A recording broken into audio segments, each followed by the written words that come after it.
Is the next dynasty forming in LA right now? If you haven't seen what Jim Harbaugh and the Los Angeles Chargers are cooking this offseason, here's your wake-up call and proof that the LA Chargers are going to contend for the next 3 to 5 Super Bowls. First, let's take a peek at how we even got here so quickly. Remember, it was just a year ago that the Chargers were firing Brandon Staley, and we were getting over some good old Los Angeles Charger trauma when the Chargers hired Jim Harbaugh. The Chargers, even as a fan, I'm not going to lie, I could see why people thought we were cooked and that it might take a few years to rebuild this team. Obviously, there was a lack of weapons there. We had literally just lost Mike Williams and Keenan Allen. The Chargers defense was aging. And worse news, with a defensive-minded head coach, they were bottom 5 in the NFL year after year. There was no run defense, and there was no rushing attack on offense either. And it didn't look like losing Austin Eckler was going to help improve the rushing game too much. At least for casuals and Los Angeles Chargers fans, haters, I knew it was going to work out.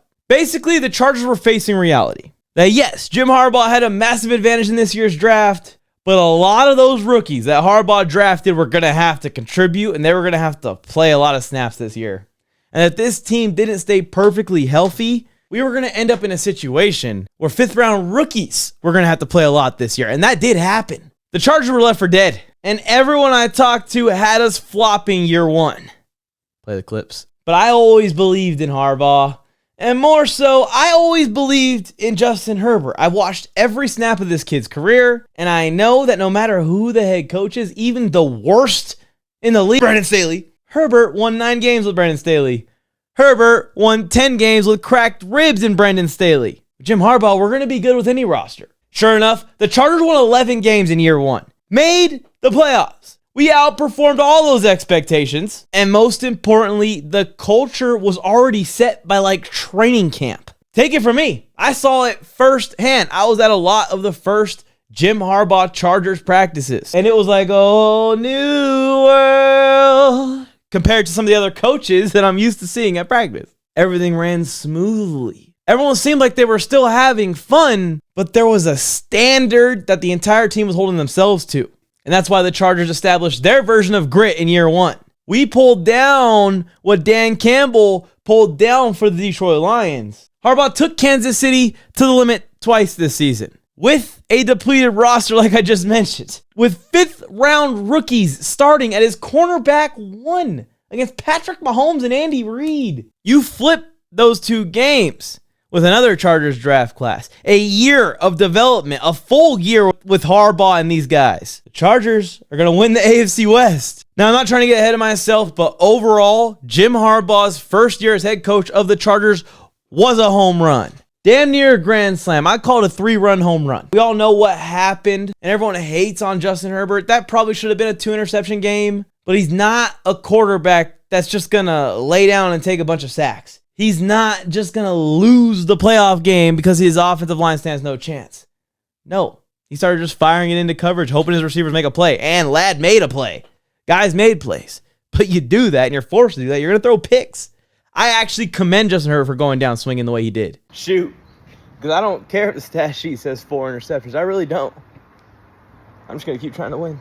Anyways, you bring us to this offseason. The Chargers just had that excellent 3-run home run of a season, like I said, and we're second in cap space. So what do the Chargers do? I'll let you know exactly what the Chargers have done if you've missed it, and my thoughts on every single move. But first, one quick reminder to subscribe to the channel if you love football. If you've never met me before, hi, I'm NFLMike. I'm an NFL content creator that creates NFL content on all 32 teams, 24 hours a day, 7 days a week, and twice on Sundays. If you love football and speculation and rants and content and theories and all kinds of fun stuff, I bring the most interesting stats and stories about football to this channel daily. Don't forget to subscribe and then like the video. Liking is the free way you can support all of my content across all platforms. And it takes 2 seconds. All right, Chargers were second in cap space going into this offseason. They had all 10 of their draft picks going into this draft. But even with that, we didn't go full Tom Telesco and trade for J.C. Jackson. No, the Bolts were wise. The Bolts were patient. Why would we overspend? LA, Los Angeles is the destination. Justin Herbert's the quarterback you want to play with. Free agents should want to come and take a discount to play for us. Why would we be the ones overpaying to try and get them to come here? Just because we have cap space. Charger fans were freaking out, but getting Khalil Mack back, Tier Tart, both those two moves, so underrated early on in our offseason. Because now you've set kind of the anchor of your defensive line.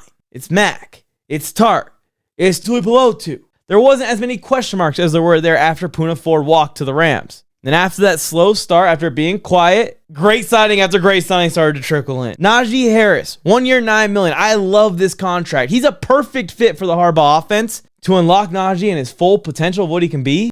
And I love J.K. Dobbins. I would cheer a signing of J.K. Dobbins still. A 1-2 punch of Najee and J.K. Dobbins would be awesome. But to me, the Chargers are moving to an upgrade at running back here with Najee Harris. This dude ran a 4.4 in college at 235, 240 pounds. Najee hurdles someone week after week. And when he doesn't hurdle someone, he's running it out to the pylon versus defensive backs. Or stiff farming them into the dirt, dribbling them off the ground like basketballs. It's just a different skill set. It's a different style of running back than J.K. Dobbins. And while J.K. Dobbins is more explosive than Najee Harris, the gap isn't as wide as you think. But the gap in all the other areas of being a running back are wide in Najee's favor. Especially something where we struggled picking up blitzes and pass protection. You want a linebacker-sized human stepping up to a linebacker?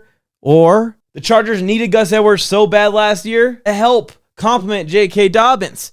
So instead of trying to run it back with J.K. Dobbins and Gus Edwards, they've signed a running back that has the skill set of both for less money. And again, for 1 year, you can get out of this. This is such a good signing. It's one of the best signings of the offseason. Chargers fans, just be realistic. Why would you go and pay Najee Harris, kind of convince him to come to LA, that he's going to be the lead horse of our backfield, but then go and sign the lead horse of the backfield from last season? Then they go out and get Mike Williams on a team-friendly cheap deal as well.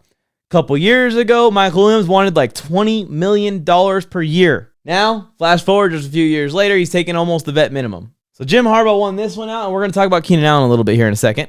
But Mike Williams is such a sneaky signing. For one, he has way more value than any of the other veteran receivers out there that are similar level to him because there's baked-in chemistry with Justin Herbert, making him more valuable to us than any other team in the league. And I personally think that Harbaugh is going to use Mike Williams a lot wiser than we saw Kellen Moore and Brandon Staley use Mike Williams. We can no longer be asking Quentin Johnston to be streaking down the field and making big plays. It's just reality at this point. He has an issue tracking the football. He's dropped passes wide open. He drops them in coverage. It's bad. Anything that's going to hang in the air for too long. I'm not saying he can't improve. I'm just saying at the NFL level, he can't be trusted right now. So give all of those big play duties, all those one-on-one matchups, all those times you got to keep the defense honest to Mike Williams, who's like a 80-20 jump ball getter. And you don't need Mike Williams to do any of the volume stuff because where QJ is his best is in the screen game, in the drag routes, coming across the middle, getting into open space and getting that yak going. Let him juke someone out. Let him run someone over. Let him stiff arm somebody. Quentin Johnston is a grinder. He's not a guy that I think will ever be cut from an NFL roster. He's not that bad as the media has portrayed him to be. He's just not a first round level wide receiver, admittedly. But can we use him as like our own version of Deebo Samuel? Don't get me twisted. I'm not saying line up QJ out of the backfield. But can we use him like Cordero Patterson, how they used him as a receiver? Let him take the volume stuff, the stuff where you're going to take multiple hits and break multiple tackles off of Lad's back, off of Mike Williams' back, and off of Keenan Allen's back, which is what I want to talk about next. Because it seems almost too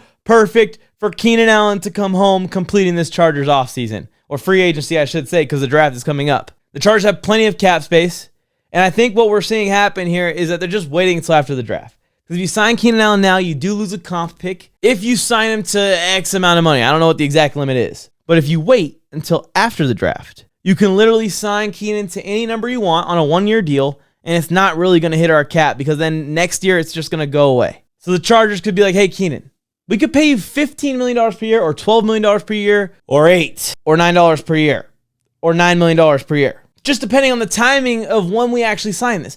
Also, you could chill. You don't got to be a part of the team until it's time to come. You're a veteran. You're a Hall of Famer. You also have that baked-in chemistry with Justin Herbert. And we saved the draft pick if we sign you after the draft. So that's what I think's happening here. There's been no buzz about Keenan Allen visiting any other teams. And until I see him visit another team, I'm convinced that there's a little bit of a secret handshake. He's coming home. You add him to, they picked up or re-signed Jalen Reagor. I think he's just competition for Darius Davis to keep him honest. His big role on this team is just as a return man.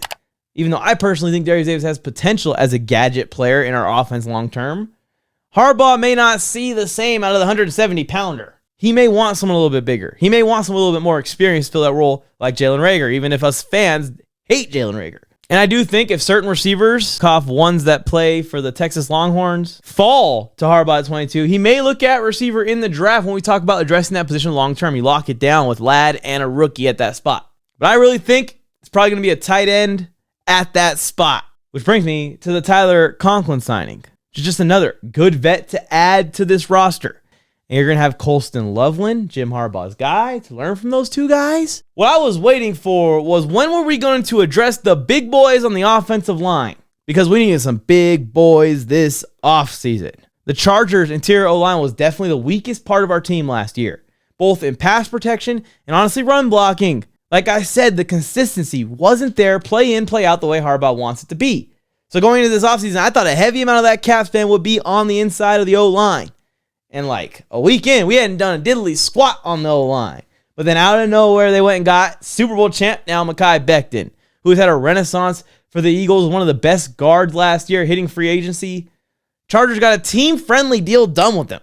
And then they also added a new center to compete with Bradley Bozeman. And Andre James may end up being the starting center by week 1. And we could see Bozeman slide to the guard position as we've seen him do with Baltimore before. But specifically, James and Becton are going to beef up this rushing attack with Najee Harris now, a tank of his own right running behind them. I mean, just imagine having to try and pass rush against Mekhi Becton and Joe Alt on the same side of the O-line, two 6'8" plus 350-pound monsters. And the Chargers are going to keep this number 1 or 2 ranked defense last year. Donta Jackson and Benjamin St-Juste will have, with this coaching staff and with this scheme where they kind of allow these athletic style of cornerbacks play some football. These guys that you can match up with bigger wide receivers and faster wide receivers, get after them in man coverage. So I'm excited to see both those guys. The Chargers only need one of them to hit for it to be a success, honestly. Then, of course, the re-signings I talked about earlier. They also re-signed Troy Dye. They also re-signed J.K. Scott, our punter we've had the last couple of years. You get the re-signings done with Heineke. T.R. Tart coming back was key, like I said. Khalil Mack, Jalen Reagor. And they added multiple defensive tackles. They added Donta Jackson. They added Benjamin St-Juste. Brought Mike Williams back. Added Mekhi Becton. Added a center that's probably an upgrade from our previous one. Tyler Conklin's in here to potentially train our draft pick. Add it all up, you get 10 to 11 contributors to next year's team. And probably like 8 or 9 starters. Yeah, all I'm being told is how the Chargers haven't done shit this offseason. But we upgraded or reserved at 10 spots. The Chargers will be top 5 in cap space next offseason as well. With Justin Herbert already under contract. Derwin James under contract. Ladd McConkey on a rookie deal. Our cornerback 1 on a rookie deal. Our cornerback 2 on a rookie deal. Tuli Pelotu on a rookie deal. Keenan Allen and Khalil Mack kind of playing out their twilight years. Probably planning to retire with the Chargers. Jim Harbaugh multiple years to come. An entirely new draft class where the Chargers hit at like an 85% rate last year. Winning last year's draft by a mile. Nobody at me. There is not a team that did better in the 24 draft than Joe Ortiz and Jim Harbaugh. This is why I've been telling Chargers fans all over the internet, get your nuts out of your bolts and relax. Like the video if you agree with me. Comment your thoughts if you disagree, I guess. But I promise you, Charger fans, and I promise the rest of the NFL fans out there, you may have heard me say it before, but it's not like before. We are going to be a lasting, sustainable Giants in LA. Will my hopes be completely lit on fire again? I guess sooner rather than later, the ball definitely won't lie. Man, the Chargers are cooking. Bill Flames, I went Mike on the mic. With something brand new, one time for your mind. He gave you fair warning. Now it's time to smack him in the mouth with that raw sports talk from the town. Sweet chin music to your favorite sportscaster.